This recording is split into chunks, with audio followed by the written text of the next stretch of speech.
Olá, sejam todos bem-vindos ao nosso primeiro episódio de uma série de episódios que nós estamos gravando sobre métodos extrajudiciais de solução de conflitos na prática. Esse primeiro episódio nós vamos tratar da arbitragem na prática. Meu nome é Ian Velasquez, eu sou advogado, formado pelo PUC-Rio, cofundador e membro do Centro de Métodos Autocompositivos. E eu estou aqui comigo para tratar desse assunto o Joaquim Muniz, que é sócio do escritório Trent Rossi Watanabe Advogados, tem LLM pela Universidade de Chicago, presidente da Comissão de Arbitragem da OAB do Rio de Janeiro e autor de livros e artigos de arbitragem. Então, esse papo vai ser super interessante aqui, da gente tratar da arbitragem na prática. Então, Joaquim, um prazer tê-lo aqui conosco. O prazer é meu, Ian. E parabéns à PUC, a PUC sempre inovadora na parte de arbitragem, né? Dos métodos alternativos, com grandes professores, como a professora Samantha Pelagio, professor Lauro Gama, professor André Chateaubriand e vários outros aqui que eu não vou citar aqui, senão a gente vai gastar todo o tempo. Um time estelar e também uma faculdade, talvez, do Rio de Janeiro, muito focada na prática da advocacia. Então, é muito importante vocês trazerem essas oportunidades para os alunos saberem o que tem à disposição profissionalmente com as alternativas de se conseguir a justiça, e a PUC sempre pensou assim, muito fora da caixa. Então, se a arbitragem é um sucesso no Brasil, a PUC teve uma contribuição muito forte. A gente fica feliz com a parceria de grandes nomes aí da arbitragem enfim, do direito como um todo. E, bom, para começar o nosso bate-papo, eu queria que você contasse um pouco na prática, na experiência, nos seus anos trabalhando com arbitragem, quais são aptidões que você diria que são necessárias para um advogado que trabalha nessa área? A arbitragem é um mercado muito bom para o advogado jovem, né? Quando eu comecei, quando estava na faculdade, eu estudei na UERJ, não existia, foi antes da lei de arbitragem, mas tinha um professor, o professor Teófilo de Azevedo Santos, que era representante do Brasil na CCI, e mandou uma série de alunos, inclusive eu. Então, apesar de ser relativamente novo, não tão novo quanto você, mas eu vi a arbitragem nascer. Eu tenho vejo muito feliz da arbitragem crescer a níveis assim, que a gente brinca chineses, né? Recomendo a todos a análise da arbitragem em números, da professora Selma Lemes, que tem as estatísticas, todo ano as estatísticas dão de 5 a 20% de crescimento ao ano. Isso nos últimos 10, 15 anos, né? Uma grande oportunidade para os alunos de trabalho e também um método de se conseguir uma justiça mais eficiente. Agora, existe assim, as habilidades e competências de um advogado em arbitragem são um pouco diferentes do advogado contencioso civil. Isso sem dizer que um seja melhor do que o outro, porque todos são métodos de conseguir a justiça. Tem certas situações que você tem que ir à justiça, outras você vai à arbitragem. Mas os pontos que eu ressalto de diferença entre as habilidades e competências do advogado é que, em primeiro lugar, a arbitragem é mais flexível e, por isso, menos formal e pode acontecer mais coisas que no processo judicial. Então, quando você está lidando com o processo judicial, somente o advogado novo, tem que tomar extremo cuidado com as formalidades e saber os próximos passos ali. Na arbitragem, há menos regras processuais, há mais flexibilidade. Então, o advogado tem que ter, por outro lado, tem que ter mais jogo de cintura, tem que ser menos formalista, mas, por outro lado, tem que ter muito jogo de cintura, porque justamente não existe um CPCA, um Código de Processo Civil da arbitragem. O Código de Processo Civil é algo feito para funcionar independentemente de quem esteja ali, né? Como juiz ou como advogado. Quer dizer, essa ideia da codificação que veio da primeira grande codificação do Código Napoleônico, mas reflete uma maneira de pensar o direito em que tudo seria igual, independentemente de quem está ali. A arbitragem é totalmente diferente, pelo contrário, é uma roupa tailor-made, né, de alfaiate, não é aquela roupa one size fits all, né? E é o processo judicial. Então, no processo judicial, você precisa saber o que vai acontecer e tem que ser muito rígido no cumprimento da formalidade. Até porque existe as chamadas jurisprudências defensivas, né? O tribunal adora acabar com o processo porque você não cumpriu com uma formalidade. Na arbitragem, pelo contrário, tem muito menos formalidade, mas como você faz a estratégia de acordo com o que vai acontecer na arbitragem, é muito mais difícil você descobrir o que vai acontecer. Isso obriga o advogado a tenha mais flexibilidade, uma cabeça mais aberta e mais flexibilidade. Outro ponto que a arbitragem é muito diferente em termos de intensidade. O processo, você tem uma quantidade imensa de processos, tem um trabalho imenso no trabalho, no serviço, no contencioso judicial, mas em diferentes processos. Tem advogados com carteiras de milhares de processos, como tem a média de um juiz, é alguma coisa absurda de milhares de processos também julgando. Então, você precisa saber das grandes questões e ser muito rápido. Às vezes, você não tem aquela profundidade. No processo judicial, já é algo que o árbitro, o advogado, possui menos casos, mas os casos vão ser muito importantes e muito determinantes em cima de fato. Então, o advogado tem que ser o senhor dos fatos, e principalmente, estou falando aqui para toda uma audiência, mas estou nas maiores faculdades do Brasil, né? Então vai ter muito estudante. Você, estudante que vai ser estagiário em arbitragem, você vai ser o senhor dos documentos. Já tive casos de vir um caminhão cheio de documentos, quer dizer, o estagiário, o advogado novo, é a pessoa que vai ler, entender o que aconteceu, saber bem dos documentos, saber dos detalhes, e ele vai se tornar alguém muito importante. Então, na arbitragem, além da coisa que falei da criatividade e da cabeça aberta, existe todo um cuidado para o detalhe. Você ganha ou perde o caso no detalhe, então você tem que conhecer muito bem os documentos, saber muito bem o que foi dito nas petições. E outra característica é que você escolhe um julgador ou árbitro que conhece aquele ponto, inclusive que conhece questões técnicas, que a gente fala, é o meio de indústria, né? Então, um advogado, um estagiário de arbitragem, vai estar lidando com atos de construção, que conhece muito de construção, vai estar ligando um árbitro de M&A que entende profundamente de M&A. Então, o advogado precisa de um conhecimento que, muitas vezes, no processo civil, ele acaba delegando para o perito, porque os bons advogados trabalham com excelentes peritos de confiança e, de certa forma, delegam o conhecimento técnico para o perito, né? Na arbitragem não tem muito como fazer isso, porque você está lidando diretamente com o julgador que entende aquilo profundamente. Se você também não conhecer aquilo profundamente, não tem como convencer uma pessoa se você sabe muito menos do que ela. Então, nós, advogados, estagiários, temos que mergulhar também nas questões técnicas. Logicamente, se você está inquirindo um grande engenheiro, um grande economista, já teve coisa de ter falado com o ex-ministro da Fazenda, você não vai saber a mesma coisa que essa pessoa, mas você também não pode ser um total ignorante. Você precisa mergulhar nas questões técnicas, entender as questões técnicas e servir, de certa forma, como um tradutor das questões técnicas para o julgador. Perfeito, eu concordo plenamente, até porque a gente percebe nos procedimentos atrás que, enfim, o advogado que acaba não estando tão assim aprofundado no tema faz certos pedidos que não estão tão adequados para o interesse dos seus clientes, então por isso que é tão importante se aprofundar no assunto, ler os documentos e fazer tudo isso refletir para o julgador realmente entender qual é o pedido e se convencer daquele caso. E eu penso também, Joaquim, não sei qual é a sua opinião, que em razão até dessas influências, né, que a arbitragem tem, a nível internacional, isso acaba também não sendo recomendável para quem está querendo trabalhar nesse mercado algum nível de influência em outros idiomas, como inglês e espanhol.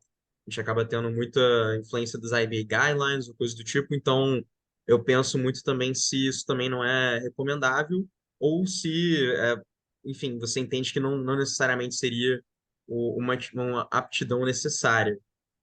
Isso com certeza. Eu digo que a fluência do inglês é um shall have, não good to have, né? Já que está falando inglês. Ah, Porque você tem toda uma. Ao contrário Tinha um professor famoso de direito internacional privado dizendo que o direito internacional privado é uma contradição em termos, porque ele não é direito, porque é sobre direito, não é internacional, porque cada um tem o seu, e não é privado, porque é parte do direito público, né?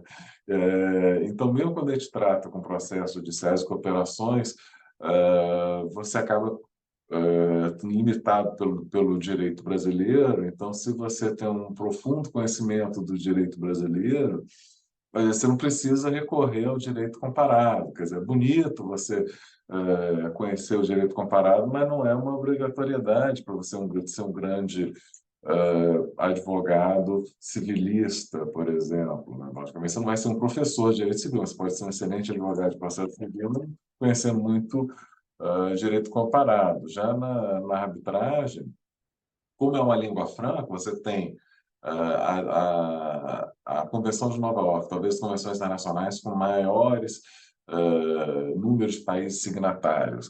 A última vez que eu vi tinha mais de 170 países sobre homologação de sentença estrangeira. Você tem a UNCITRAL, que é o nome da ONU, que fez uma lei modelo, e os países que não seguiram a lei modelo, como o Brasil, também não se distanciaram da lei modelo. Pegar a lei de arbitragem brasileira tem uma quantidade imensa de artigos que são semelhantes, não é um verbatim da lei modelo. Então, na arbitragem, em primeiro lugar, você tem processos efetivamente internacionais. Você tem situações em que a sede do país é nos Estados Unidos, a lei é inglesa, e os fatos ocorreram no Brasil. Então, você tem que estar aberto para o direito internacional e estar aberto para outros idiomas, né? É muito comum você ter procedimentos efetivamente internacionais. Passa o processo judicial, um processo fechado em cada país, né? E mesmo quando você está falando de um processo, foi uma coisa muito interessante, entre muitas coisas interessantes que você falou, uma delas é a influência de guias, porque justamente como você tem uma convenção que é igual para todo mundo e uma lei modelo, isso não é igual, no Brasil não é igual, mas influenciou, então a doutrina passa a ser muito semelhante. Ao contrário do que acontece em questões de direito civil, direito empresarial, que você diz, o direito civil brasileiro foi influenciado pelo direito alemão, mas o direito alemão foi para um lado, isso foi há muito tempo atrás, o direito brasileiro foi para outro. Então, você não vai pegar uma decisão na Alemanha e dizer, não, agora tem que aplicar exatamente assim. Agora, a arbitragem, você tem, até pelo elemento internacional, você tem artigos de lei iguais, você tem situações iguais, então é importante isso estar acontecendo. Uma discussão grande sobre o caso Halliburton, foi um caso de independência e parcialidade do árbitro na corte inglesa. Isso reverberou no mundo inteiro. Quer dizer, teve caso brasileiro, mas foi julgado na Inglaterra, o caso Sul-América. Também reverberou no mundo inteiro, sobre como é que você analisa a cláusula de arbitragem quando tem conflito de lei. Mas por que isso? Porque as legislações são parecidas. Então, apesar de dizer, mas o que o juiz inglês tem a ver com o direito brasileiro? Não, ele não está julgando o direito brasileiro, mas está julgando um dispositivo legal que no Brasil é muito parecido. Para um problema que acontece toda hora no Brasil. Então, se você não está acompanhando doutrina e jurisprudência estrangeira, você está ficando para trás. Isso é muito bonito, porque no momento que é semelhante no mundo inteiro, você passa a ter uma miríade de decisões. No Brasil, tem uma dificuldade de construir jurisprudência sobre questões super específicas, porque não tem tantos casos julgados. Mas quando você está com as portas do mundo aberto, você abre uma janela muito grande para ter respostas para questões extremamente complexas. Então, se você quiser fazer, você que está assistindo, quiser trabalhar com litígios internacionais, você tem que dominar idiomas estrangeiros e tem que gostar de ler decisões estrangeiras e aprender também, até com uma coisa, por exemplo, do distinguishing, né? Que muitas vezes a gente faz isso. Isso é uma recomendação que eu faço para você que é aluno. Nós temos uma mania no Brasil de pegar um caso só porque tem decisões de leis genéricas, colocar na nossa petição dizendo resolveu tudo. Mas não é assim, porque cada vez mais o direito brasileiro ele tem um elemento de precedente, ele está sendo influenciado pelo common law. E ali não basta você falar uma platitude de direito.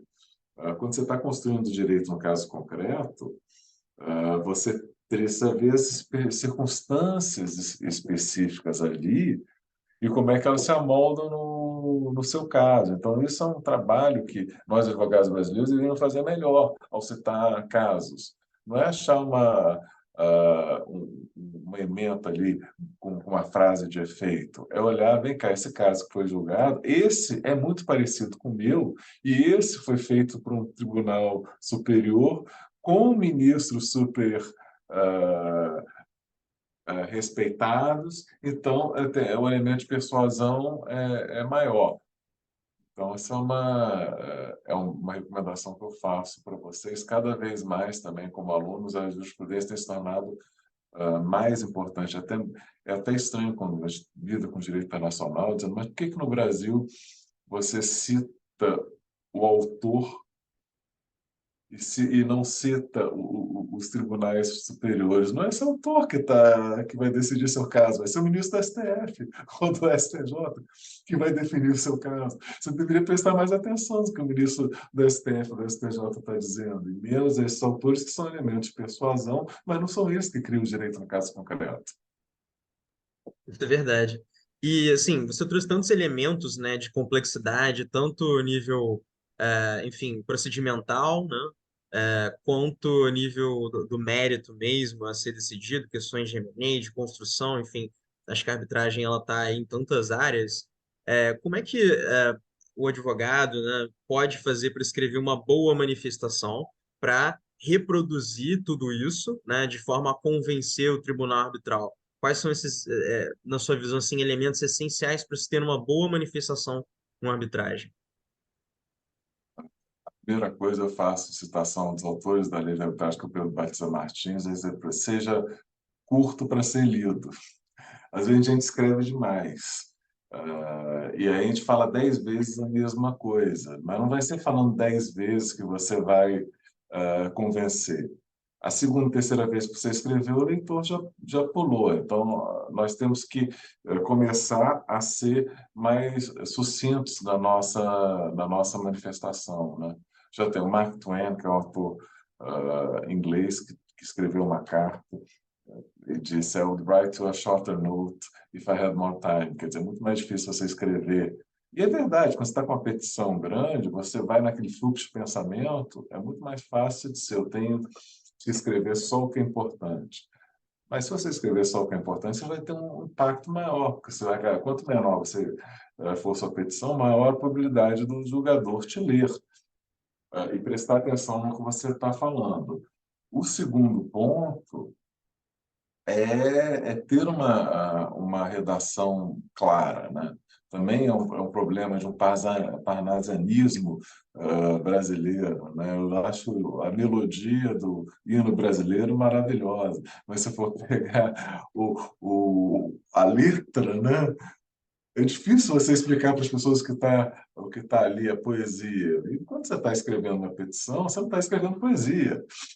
Você está escrevendo não ficção, né?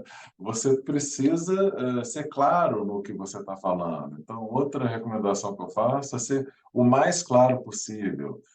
Cada vez mais, graças a Deus, nós estamos saindo desse formalismo, nós estamos sendo curtos, diretos, então isso não é um problema. Quando você vai escrever, seja curto, direto, vai ao ponto.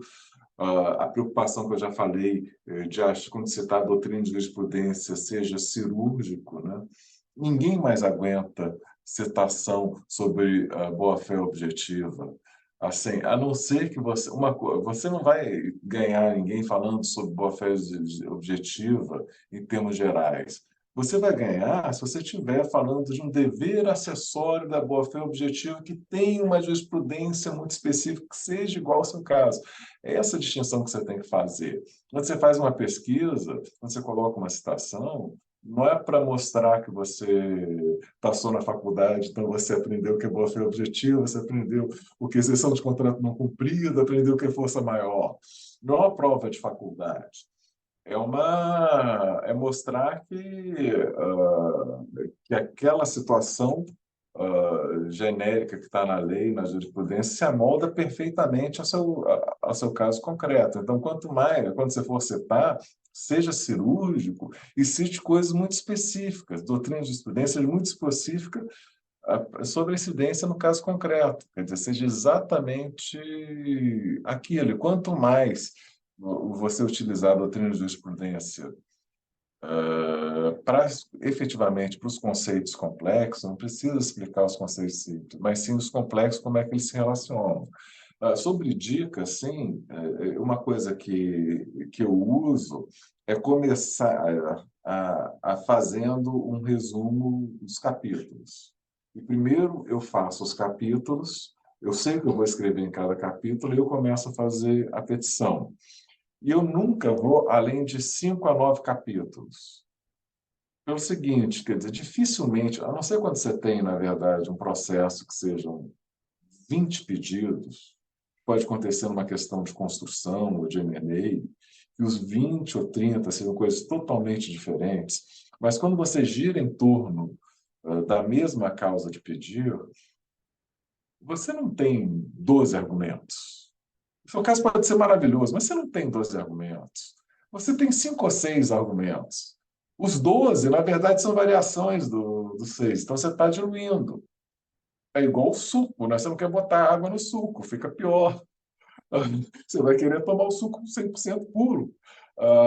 Então, coloque seu argumento, até para o julgador saber. Quer dizer, se o julgador, se você, meu argumento é 1, 2, 3, 4, 5, e você, em todas as suas petições, ainda tem a defesa 1, 2, 3, 4, 5, é melhor do que você ter 15 defesas, porque aí uma delas pode passar desapercebido, como eu disse, não são 15, no fundo vão estar resumidas em 5 ou 6. Então, use essa questão do capítulo, só comecem a escrever quando vocês já sabem o que vão escrever. Então, façam essas divisões do capítulo, façam a pesquisa e aí escrevam sempre de maneira objetiva. Eu acho que uma mudança que vai acontecer na geração do IAN é a utilização de recursos visuais. Cada vez mais está sendo usado. Eu acho que é uma vantagem que os advogados novos brilhantes como eu têm sobre a minha geração é que já começaram muito com isso, porque ajudam. Logicamente tem que tomar cuidado, não é colocar um meme ali de cachorrinho, porque aí também tem uma questão de credibilidade. Porque você tem, quando você faz uma petição, só aí você vê, quando a gente lida com direito, está lidando com coisa muito antiga. Aristóteles tinha o triângulo da persuasão, que é credibilidade, racionalidade e emoção. E ele dizia que é um triângulo equilátero. Então, você precisa ter os seus argumentos, então você precisa ter a lógica, você precisa ter um elemento de emoção, por que isso? Porque, no fundo, a gente julga por justiça, né? Quem está aí assistindo o primeiro período deve ter lido Exploradores da Caverna, você fica quebrando, caramba, eu tenho que absolver os caras, porque eu não consigo absolver, mas tudo o sistema jurídico que eu aplicar manda condenar. E você fica quebrando a cabeça. Se a justiça não fosse algo inerente ao direito, você dizia a eles que sejam presos mesmo. O livro não te daria essa angústia, o livro te dá angústia porque do ser humano a justiça, do julgador a justiça. Então, você tem que ter o raciocínio lógico, você também tem que ter uma pitada de emoção para dizer, olha, julgador, o que você está fazendo é justo. Nunca vi um advogado que disse, isso é injusto, mas é a lei, ganhar o caso. E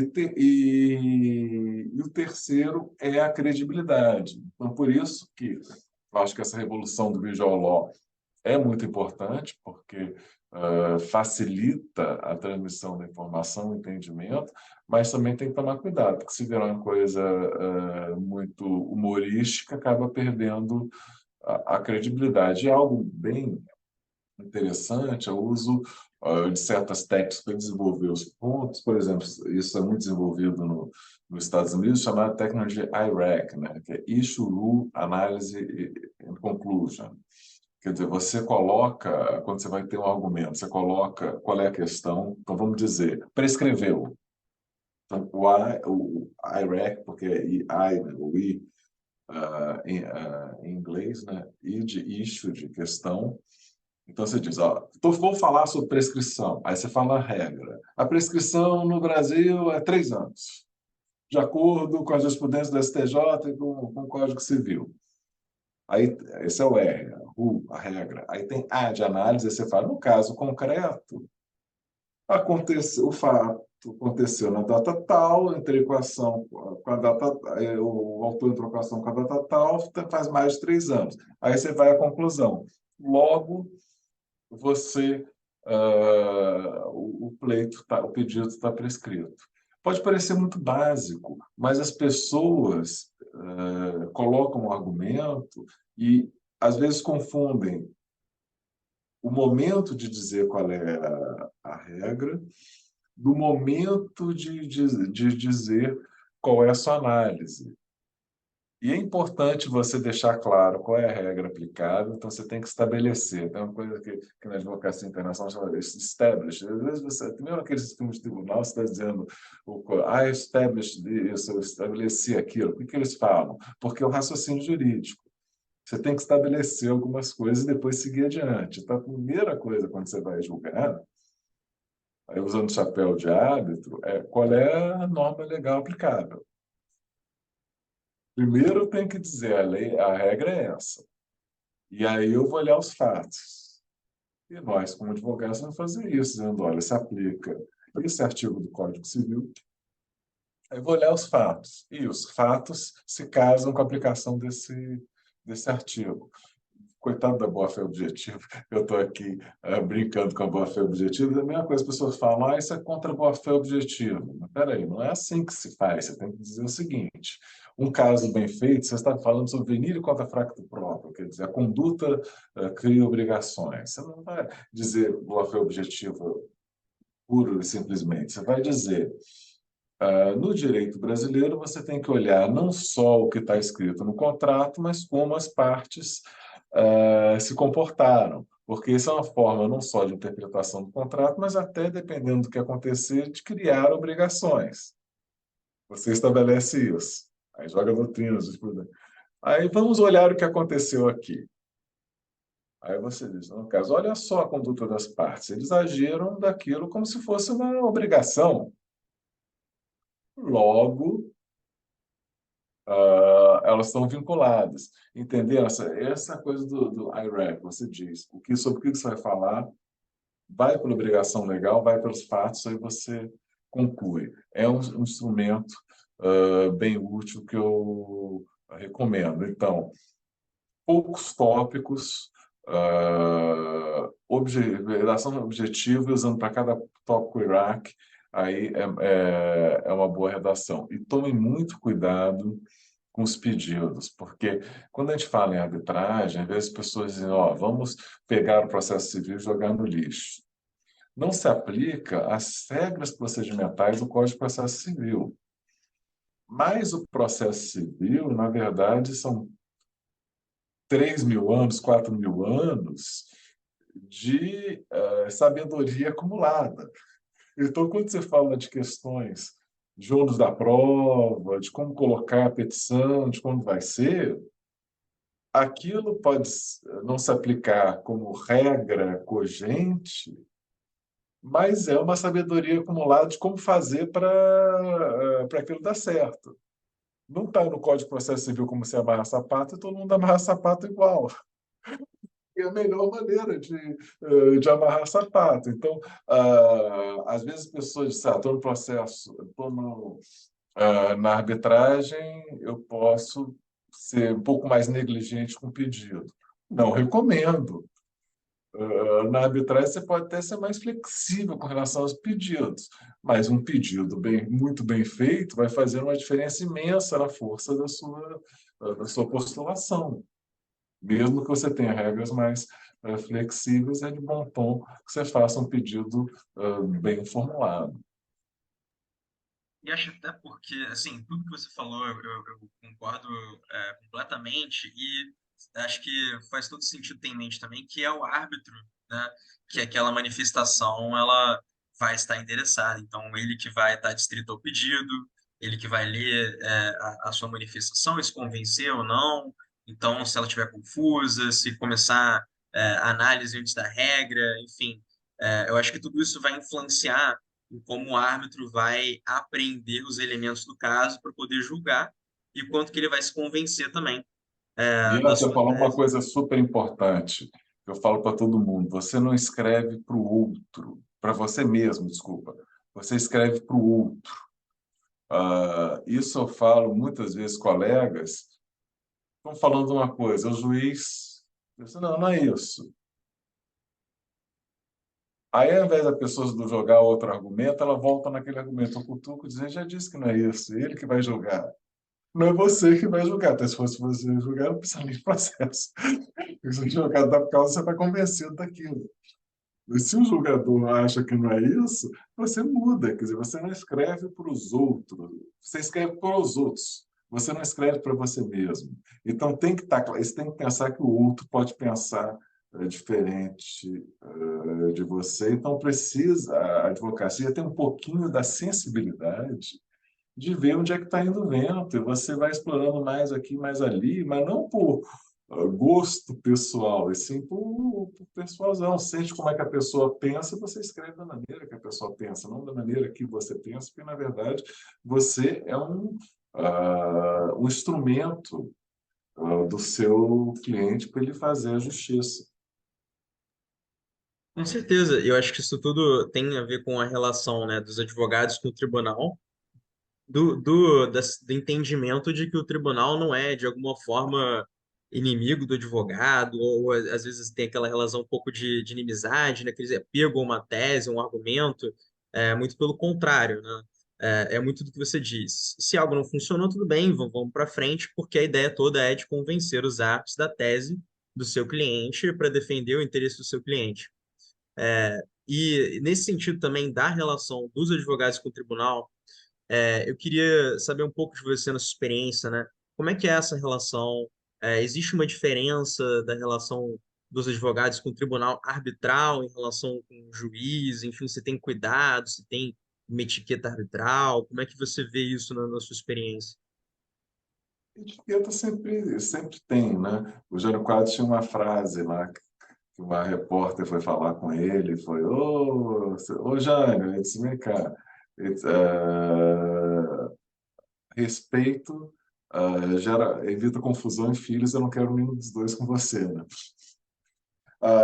Então, sempre você está numa coisa de formalidade, você precisa ter um certo respeito, ou muito respeito. Agora, a arbitragem é menos formal porque o árbitro normalmente não é um funcionário público, não já é uma pessoa das relações cotidianas dos advogados, às vezes até tem uma hora você é advogado, outra hora você é árbitro. Você não tem aquele cenário do tribunal, isso aí faz uma diferença imensa. A prova disso é o teatro. Você chega ali para assistir uma peça de um autor grego, nos primeiros 5 minutos, que palhaçada é essa? Eu estou no centro da cidade, eu não estou na Grécia. Das 10 minutos, você já está absorto, se sentindo como se estivesse na Grécia Antiga. É a mesma coisa quando você vai fazer uma audiência no tribunal. Quer dizer, aquilo, por mais que você seja experiente, aquilo te absorve. Você tem aquelas formalidades, poder, por mais que você conheça o juiz, tem muito juiz desembargador por quinto, muitas pessoas que você conhece pessoalmente, mas quando a pessoa está no papel, aquilo tem um peso e uma formalidade, né? E na arbitragem, já porque a pessoa não é juiz, mas está juiz, né? Para aquela causa específica, a formalidade é menor, o procedimento é menos formal. Agora, é importante ter o advogado saber que precisa de respeito, até porque muitas vezes o árbitro, até por não ter os mesmos instrumentos estatais, ele vai dar se ele sentir que a autoridade dele está sendo questionada, ele vai reagir forte, porque ele tem que defender, não tem um aparato estatal imediato que o juiz tem para defender os seus poderes, né? Ele vai ter que defender. Então, o advogado que, de certa forma, desrespeita o árbitro, está dando um tiro no pé, né? Porque vai receber uma resposta com muita força por autopreservação do árbitro. Mas se presume que na arbitragem haja uma colaboração dos três, né? Duas partes e do tribunal, porque você já colocou num tribunal que é mais caro, que é mais experiente e que é mais rápido. Então, você tem uma presunção que as pessoas ali todo mundo tem um certo comprometimento para resolver o problema. Talvez essas críticas, esses problemas que se vê na arbitragem hoje, né, seja muito pela popularização. Então, partes estão sendo dragadas para a arbitragem, pelos contratos empresariais quase todos vão para a arbitragem, partes que talvez não estejam ali querendo resolver, né? E aí tentam, de certa forma, minar a autoridade do árbitro, de se respeitar, fazer táticas de guerrilha, aí o árbitro reage de maneira mais forte, diz, olha, ele que está me desrespeitando, né? Ah, agora, isso aí você tem que separar o joio do trigo. Você pode ter umas situações de abuso do árbitro, mas em termos gerais, né, as arbitragens correm muito bem, é mais frequente você ver pelo outro lado, né? O advogado, até o advogado que não está acostumado com a arbitragem, praticar o que se chama de tática de guerrilha, né? Tentar plantar uma semente de unidade que deve ser evitada. Até porque, apesar da arbitragem ser um método heterocompositivo, né, solucionado por um terceiro, como você mencionou que não tem todo esse arcabouço de pequenas regras procedimentais, isso acaba sendo, de certa forma, acordado pelas partes do tribunal em vários momentos, né? Então, ter uma colaboração dos advogados com o tribunal no momento de uma ata de missão, ou, enfim, na hora de organizar como vai ser a audiência, o que quer que seja, isso tudo vai afetar muito na eficiência e produtividade daquele procedimento. Você falou uma coisa mais uma coisa certa, que a gente tem que educar o cliente com isso, porque tem a ideia eu sei, a PUC é top de linha na parte de mediação, estou falando de arbitragem. Mesmo na arbitragem, a pessoa acha que o advogado é heterocompositivo, o melhor é o mais agressivo. Aí você diz, não, mas espera aí, eu tenho que bater, mas eu tenho que acariciar também. Porque se eu vou precisar negociar com o advogado da outra parte, seja um acordo, seja um prazo, seja uma coisa de procedimento, se eu passo o processo todo te dando sapatada, quer dizer, você precisa ser um guerreiro, mas você também precisa ser um diplomata. Você tem que ter um bom relacionamento. Às vezes os clientes não entendem. Tinha um cliente que ficava irritadíssimo, que dizia que eu era amigo do advogado da outra parte, que eu trato ele bem. Eu não entendia porque eu não ia tomar cafezinho no coisa. Mas, olha, a gente não pode aceitar esses papéis sociais assim artificiais. Você está ali não para como ator, você está ali para resolver um problema. O advogado, a nossa profissão é uma profissão de resolver problema. O processo é um meio de resolver problema. Agora, o bom advogado sabe que não é o único meio, então você tem que ficar atento para não fechar a porta, um canal para resolver por outra maneira, seja por um acordo, ou mesmo você viabilizar o modo do processo ser mais rápido. Então, parte você tem que ser guerreiro, mas parte você tem que ser um diplomata. Você tem que saber o momento certo de qual o chapéu que você vai usar. E agir o que é melhor para o caso, e não tentar. A coisa para os advogados mais novos, talvez mais difícil, é justamente como lidar com a pressão do caso e com as próprias expectativas do cliente, que tem toda a razão no mundo, porque o problema é dele, não é seu. E parte do nosso trabalho é acalmar o cliente. Mas nós temos que guiar o cliente no melhor sentido da palavra, né? E não ser mal influenciado pela insegurança do cliente, que é comum também. Você tem que dizer, olha, vai acontecer isso, minha estratégia vai ser aquela, e não adianta eu bater em tudo, não adianta eu recorrer em tudo. Desde que haja uma clareza, o cliente tem que entenda o que você está fazendo e às vezes o cliente vai querer te transmitir uma coisa emocional, né? Dizer, não, eu vou ser emocional na hora do triângulo de Aristóteles, na hora da emoção. Mas eu também não posso ser emocional. Explicar ao cliente que você não pode ser emocional demais, porque o triângulo é equilátero, né? Se eu for emocional demais, eu prejudico a razão. Mesmo o jogador vai olhar, isso em qualquer processo, vai olhar, peraí, o sujeito está numa... Mas será que realmente é isso? Tem um estudo interessante, foi feito até pelo Luciano Tim, grande professor, já há algum tempo. Ele fez uma pesquisa sobre por que as pessoas entram no processo. Um dos casos é porque ela tem razão. Uma das razões. Uma das razões. Tinha comportamentos oportunistas, mas também, o que se destacava dessa pesquisa com uma porcentagem alta, é um sentimento de injustiça. Então, aí cabe nós advogados, lidar com o sentimento, porque às vezes o processo existe por uma questão emocional das partes. A gente tem que saber separar isso, a nossa atuação com o advogado, essa coisa a emoção do cliente. De certa forma, nós temos que servir para acalmar o cliente, tirar um pouquinho a emoção do cliente, dar uma segurança para ele. Segurança não é dizer que ele vai ganhar, porque aí, segurança é ele entender o que está acontecendo, entender o que você está fazendo. Sobre esse mesmo assunto, né, da relação com o cliente, acho que ah, um ponto muito sensível é o que acontece se a sentença ela é desfavorável. Como advogado, você se porta diante de uma sentença que, no mérito, é desfavorável, apesar de ter sido diligente, enfim. Eu acho que, além do como o advogado se porta, né, perante a sentença desfavorável, lembrando que, bom, no procedimento arbitral não tem exatamente um recurso à sentença, né? Você pode ter pedido esclarecimentos, ou, enfim, se for o caso, uma anulatória. Mas como é a nossa visão se portar com isso e como lidar também com o cliente, né? Você mencionou toda essa questão emocional e esse sentimento, muitas vezes, de injustiça do cliente.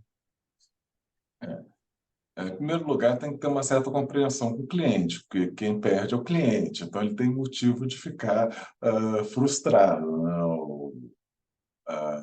Mas também nós ficamos frustrados.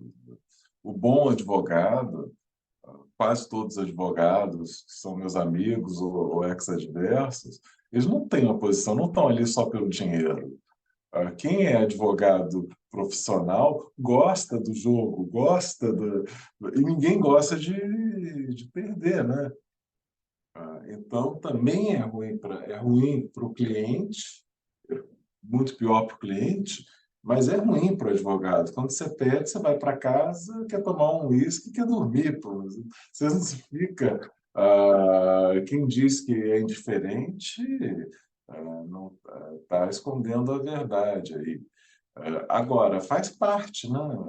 Faz parte da profissão.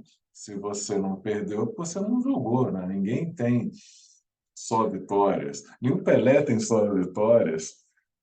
Nem os maiores esportistas do Nadal, o Federer, não tinham só vitórias. E é importante nós entendermos como advogados que a gente joga na curva, né?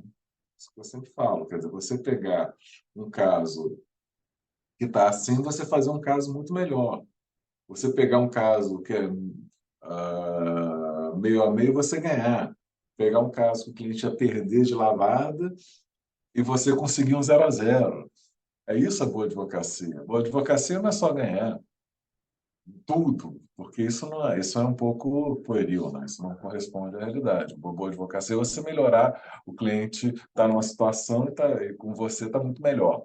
do que ele estava antes e ter um resultado muito melhor que se ele tivesse outro advogado. Agora, a gente precisa lidar com essa frustração, né? Logicamente, o cliente não vai ficar feliz, mas se ele está anteriormente sabendo dos seus riscos, logicamente ele vai te ignorar, né? Todo cliente acha que vai ganhar, mas isso é um viés cognitivo. Isso já está provado. Coisas neurocientistas, né, se perguntam: você dirige bem? Já viu essas pesquisas de você dirige bem? As pesquisas perguntam: você dirige acima da média? Isso é matemática, a média é 50%. 95% das pessoas dizem que dirigem acima da média. Então, 95%, 100% dos clientes acham que tem razão. Pouquíssimas vezes eu vi um cliente batendo na minha porta que não achasse que tem. Eu podia achar que ele não tinha razão, mas ele achava. Eles sempre acham que tem razão. Mas se ele está informado dos riscos, diminui um pouco não diminui o gosto amargo na boca, mas pelo menos ele está informado. E também é uma questão ética do advogado, né? Não servir como cheerleader. Às vezes o advogado age mal porque ele diz: você tem razão, quer dizer, e com base na justiça. Aí, quando pede, você tem razão, pena que você não tinha o direito. O cliente tem que estar bem informado. Agora, a arbitragem cria eu atribuo boa parte das críticas que se faz hoje à arbitragem ao fato de ser um processo de tiro único. Então, quem perde, eu tinha um cliente grande que falou: não vou votar mais a arbitragem porque às vezes tem razão, às vezes não tenho, e no processo judicial você tem uma curva de aceitação, né? Coisa do denial, a negação, né? A raiva, até a aceitação, que você vai nos processos. Na arbitragem, você precisa agir rápido, porque tem um prazo decadencial. Então, tem essa chuva de anulatórias, porque a parte ainda está na negação, né?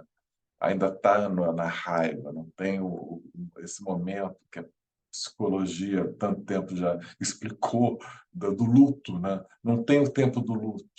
Isso gera um pouco as quantidades de anulatórios, como também certas raivas que se tem de quem perde um processo grande para arbitragem. Mas são fatos inevitáveis, né? O que nós temos que fazer como advogados e os árbitros também, né? É fazer o trabalho da melhor maneira possível. Eu vejo assim, por exemplo, fundamentação de sentença é importante. Estou fazendo um paralelo com a psicologia mesmo, né? O que você faz quando a pessoa tem uma raiva descontrolada? Você deixa a pessoa ventilar e o psicólogo vai ficar conversando para tentar, de alguma maneira, a pessoa voltar à razão. Então, uma parte que não tem razão, entra com uma arbitragem, ela precisa de uma sentença bem fundamentada. Uma sentença bem fundamentada é a maneira de voltar à razão. A pessoa fica com raiva, mas pelo menos vê os motivos ali. Acho que, às vezes, a arbitragem acabou dando um tiro no pé, porque, por a questão de interdicta. Desculpe falar palavrão.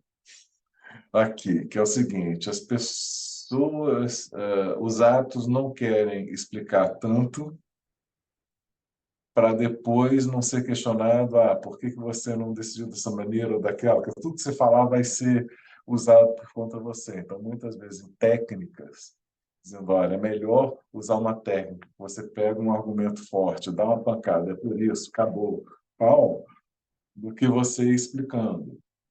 Eu não sei se isso seria a melhor postura, porque às vezes você botando uma fundamentação maior mostra o porquê que se tomou essa decisão, fica mais. A pessoa vai ficar com raiva da mesma maneira, mas ao longo do tempo vai ficar mais fácil entender por que perdeu nessa clivagem que está falando. É o estudo do TIM, né? Nem sempre a pessoa entra porque tem razão. E muitas vezes é bola dividida mesmo. muitas vezes a questão de direito, a questão de fato, você pode decidir para um lado ou para o outro. E aí dá muita raiva mesmo, quando você podia ter ganho, você acaba perdendo, mas aí precisa dessa explicação. Acho que o que está faltando um pouquinho aí é uma melhor comunicação, e eu sou um pouco pessimista, porque só vai piorar. Porque cada vez mais que as partes atacam os árbitros ficam mais defensivos e mais agressivos contra essas partes. Então, eu vejo uma situação meio complicada. Só vai diminuir essa tendência agora de aumento ambulatório se fizerem o que tem que fazer e condenar por sucumbências milionárias. Porque aí a pessoa dizendo, olha, eu estou com raiva, mas não rasgo o dinheiro. Eu achei interessante uma coisa que você falou, né? Assim, quanto que a gente diz que o advogado, na manifestação dele, tem que pensar, né, no tribunal, na pessoa que está convencendo, de certo modo, o tribunal também tem que, na hora de elaborar uma sentença, de fundamentar ali a decisão, pensar também que aquilo vai ser lido pelas partes e como entregar, né, a melhor prestação jurisdicional, que é realmente a função ali do árbitro. E eu queria também entrar num assunto que você comentou. A gente já falou tanto de juízes, de árbitros, do processo civil e do, digamos assim, processo arbitral, ou, enfim, das regras aplicáveis a procedimentos arbitrais. E só para esclarecer, é, como você vê, então, esse comportamento do judiciário com a arbitragem? Muitas pessoas poderiam pensar no primeiro momento seriam opostos, né? Mas, enfim, qual que é a sua visão? Eles são opostos ou, na verdade, não é bem assim?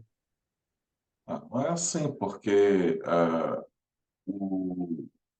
arbitragem precisa do Poder Judiciário antes, durante e depois, né? Antes, para as cautelares pré-arbitrais, você não tem tribunal constituinte, você vai ao Poder Judiciário. Durante, você precisa de uma medida de apoio. Tanto que existem as cartas arbitrais. E depois, quando você ganha e a parte perdedora não paga, você não pendura na parede, né? Você vai entrar com uma cumprimento de sentença. Então, o Brasil é um lugar bom de se fazer arbitragem, aclamado no mundo inteiro, porque o judiciário funciona bem com a arbitragem, né? Existe uma simbiose, não um antagonismo. Você vai dizer, o Brasil é ótimo, qual é a prova? As decisões do STJ. STJ. Então, a arbitragem funciona porque, com relação à arbitragem, desculpa, a arbitragem funciona porque, com relação a ela, o Poder Judiciário funciona muito bem. E não vejo esse antagonismo dos juízes com os árbitros, não. O que pode acontecer, o risco é uma coisa ou outra,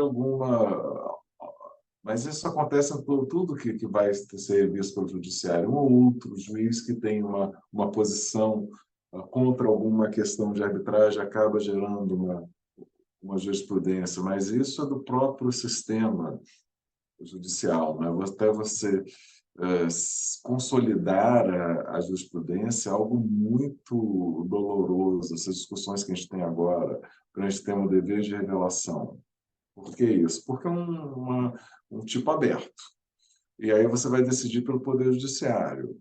E aí você tem decisões que dizem para cá, outras decisões para lá. É o sistema brasileiro de controle difuso, né? Digamos assim, de decisões esparsas que vão se avolumando até as cortes superiores definirem. Mas como você está lidando com arbitragem, você não está lidando com despejo, nem com o reconhecimento de direito de família que acontece. Você tem 1.000 arbitragens por ano, acima de determinado valor, essa é a estatística da professora Selma, né? Você não vai ter uma jurisprudência em tal volume de 2 anos para conseguir o Poder Judiciário definir um tipo aberto. Aí, quando você não tem a definição dos tribunais superiores, tem decisões conflitantes em tribunais de segunda instância, e aí causa realmente essa montanha-russa, né? Haja coração, como diria o filósofo, por exemplo, você fica sem guia, mas é uma questão do próprio direito brasileiro, tanto que o CPC de 2015 tentou criar precedentes vinculantes, repercussão geral, todo esse tipo de coisa para diminuir, mas não é um sistema de precedentes perfeitos. Mas eu não vejo o Poder Judiciário contrário à arbitragem, porque as decisões que são negativas, aí é aquela coisa, né? Se o cachorro me morde, não é problema. Se eu mordo o cachorro, aí é uma notícia. Eu não mordo cachorro, gente, eu adoro cachorro. Ah, então, você tem decisões que você vai olhar o quê? Vai uma situação patológica. Agora, a porcentagem de casos anulados é muito baixa, né? Você chega numa centenas de casos, considerando que você tem centenas de milhares, dezenas de milhares de arbitragens no Brasil, é muito baixo. Se for pegar o paralelo da ação rescisória, quem vai dizer, alguém ganhou uma ação rescisória e a porcentagem de procedentes de ação rescisória é muito superior à da ação anulatória. Ninguém vai dizer o processo civil é um fracasso porque alguém deu provimento, porque o tribunal deu provimento a uma ação rescisória. Então, eu não entendo porque dizem que a arbitragem está em xeque, porque num caso patológico o Tribunal Superior anulou uma sentença. São coisas a ver. Pelo contrário, mostra dinamismo, né? O direito a um ser vivo. Como ser vivo, você precisa dos anticorpos para as doenças, você precisa limpar o organismo. E quando acontece isso, não é negativo, pelo contrário, é que mostra que o sistema tá funcionando, né? Perfeito. E só para uma pergunta assim final para os para nossa audiência aqui, qual que é uma dica que você daria para quem está começando nesse universo da arbitragem? Ou dicas, né? Aproveite aí a possibilidade dos multis, né, que é algo fora de série, a competição de arbitragem agora espalhou para várias, tem competições boas de processo civil, de investimento estrangeiro, mas de arbitragem é primorosa, né? Os casos são muito bem feitos, é muito divertido. O mais legal aqui é divertido, então você aprende sabendo que tem que trabalhar em equipe, fazendo amizades e vendo seu adversário como um colega, como um amigo, você aprende muito. Então, participe dessas competições. Então, vamos ter agora competição regional de arbitragem, da competição nacional de arbitragem da CAMAB, tem os MUTs de Viena, se você for estudante, entra aí, a PUC volta e meia ganha, né? Tem uma boa participação. Participe de grupos de estudo. A gente está em um momento que a arbitragem é relativamente nova, os grandes nomes ali estão vivos e dando aula. Não perca quando o Carmona, o Pedro, a Selma forem dar aula, você tem os grandes nomes. O professor Valde, quer dizer, os grandes nomes estão aí, pessoas que estão fazendo história e são contemporâneas de vocês. E procure trabalhar em câmara ou um escritório de advocacia, porque a arbitragem vai te levar para um contencioso que vai te ensinar muito, porque tem uma preocupação muito grande com mérito, né? Infelizmente, pela quantidade imensa de processos judiciais e por várias falhas nesse processo, no processo judicial, boa parte das causas são julgados improcedentes por questões processuais, na arbitragem é mais flexível, então você tem um foco maior no mérito, mas questões normalmente são complexas, então aprende muito de direito e sempre envolve questões técnicas interessantes, questões econômicas interessantes, então mesmo se eu digo, quem tem alguma experiência em arbitragem, muitas pessoas vão fazer outra coisa no direito, mas aprendem muito, aprendem boas práticas de advocacia, aprendem a trabalhar em equipe, porque não se faz um caso de arbitragem sozinho, não existe. Não existe o advogado de arbitragem, isso não existe, é sempre um time, são sempre várias pessoas, esquece aquela coisa de tribunal que vem o grande advogado. Não, você é sempre um time de bons advogados que está lá, então você aprende a trabalhar em equipe, você aprende muito de direito, você aprende da arte da advocacia, que é como o Ian, você falou bem ali, como você escreve, como você faz sustentação oral, como você lida com a testemunha, como você lida com a prova. Então, mesmo se você fazer processo depois, você vai ser um advogado melhor de processo. Bom, eu assino embaixo em tudo. Eu mesmo já participei do Vismut, participei de Camargo, é uma experiência realmente incrível. É divertido, como o Joaquim bem colocou. Você aprende e você conhece, né, a comunidade retro como um todo, que acho que ela tem uma recepção muito boa de iniciantes, jovens interessados em arbitragem. Então, eu também recomendo muito que quem tem interesse no assunto tente procurar os grupos aí na PUC, tem o GEADS, para quem tiver interesse em arbitragem. Então, é um excelente primeiro passo. E, bom, Joaquim, eu queria te agradecer muito pela nossa conversa aqui de hoje. Eu tenho certeza que foi excelente, para mim, com certeza foi. E você está sempre bem-vindo na PUC. Parabéns aí para a PUC com mais essa iniciativa fora de série. Inclusive, é o primeiro escritório modelo de arbitragem, né? Outra iniciativa excelente. A gente agradece.